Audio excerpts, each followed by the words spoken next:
Hi, Stephen Sashen from Zero Shoes with part 5 of our 10-part series on actually I've been saying it's about the transition to barefoot, but it's also the mythology that people new to barefoot running have. The lies they've been told, the things that they believe that are not true that get in the way of making this fun, easy, and fun and easy. Today we're going to talk about frustration, because a lot of times people will say, wow, I tried it and it was really annoying and I had a hard time, and so it's clearly not right for me. Not the case. What we forget is how learning actually happens. Learning doesn't happen while we're trying to do something new.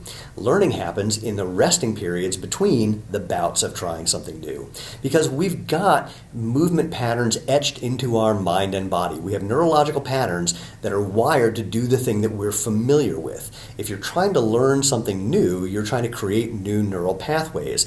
And the experience of that is the experience of frustration. That's not a sign that you've done something wrong. It's a sign that your brain is trying to do a difficult thing of unwinding some existing neural pathways and laying down some new ones. The learning happens in the rest period. I'm a competitive sprinter, and I remember when I was learning how to do certain sprinting drills from my sprinting coach, they were kind of upside down from the drills that I had learned before, and at first, I'm a really coordinated guy. I could not do these things at all. I literally couldn't get 2 skipping steps without tripping all over my feet, and it was incredibly frustrating because I don't like feeling uncoordinated.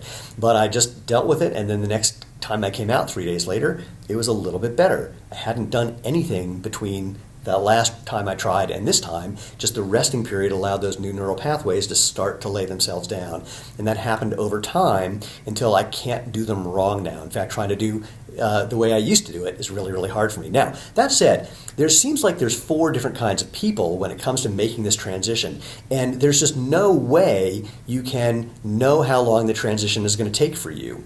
It'll take as long as it takes, no more, no less, and probably not the amount of time that you want it to take. If you have a race coming up next week, don't think that you're going to make the transition to being barefoot in time for the race. Make the transition in the time that it takes and then deal with racing later.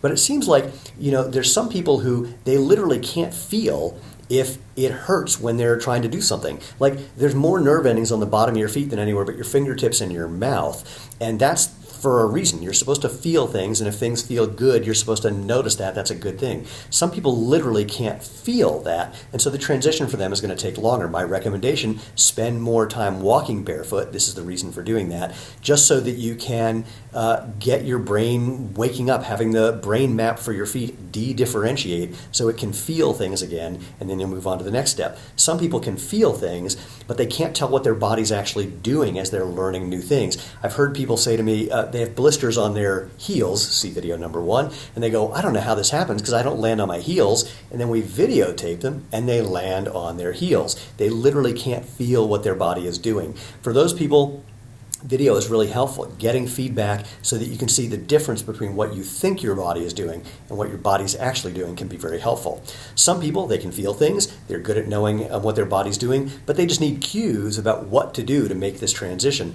And the cues are always about the same basic thing, which is about being light, easy, and relaxing. So it's cues like, and not reaching out with your foot and overstriding, and not pushing or pulling with your foot to get it off the ground. So the cues are things like, this is from my friend Ken Bob Saxton. He's got one, let your body move forward and let your feet try to catch up. It's like if you imagine trying to have your feet land behind you. You can't do that, but that's a great cue that'll keep you from reaching out. Or the cue about how fast your feet need to be moving. You think, some people say you have to run at 180 strides per second. Complete nonsense, but faster than what you're used to is probably better. And the cue of moving your feet more quickly without running faster will help you be a little lighter on your feet. The other cue of thinking about lifting your feet off the ground before they even touch the ground, a great cue for being light. So that third group, they just need cues to go out and try and experiment and find what works for them. The 4th group, they're naturals. They go out, they're fine, they're having a great time, their stride is good, they're lifting correctly, their cadence is good. The problem they're going to have is it's usually so much fun to feel the ground, to have that kind of freedom, that they go out and do way too much and they get tired, and then they revert to one of those previous levels. So all that said, frustration, a fine thing, moving up this sort of chain of neurological adaptation. just what you're going to expect. It'll take as long as it takes, no more, no less. Enjoy the process. If you need to find some people who will tell you it gets better, we will tell you that. Until then, keep in mind our next video is what you have to do if your Achilles tendon has been shortened by wearing higher heeled shoes. This is a really big deal, so watch that one. But until then, feel the freedom, feel the fun, and feel the world.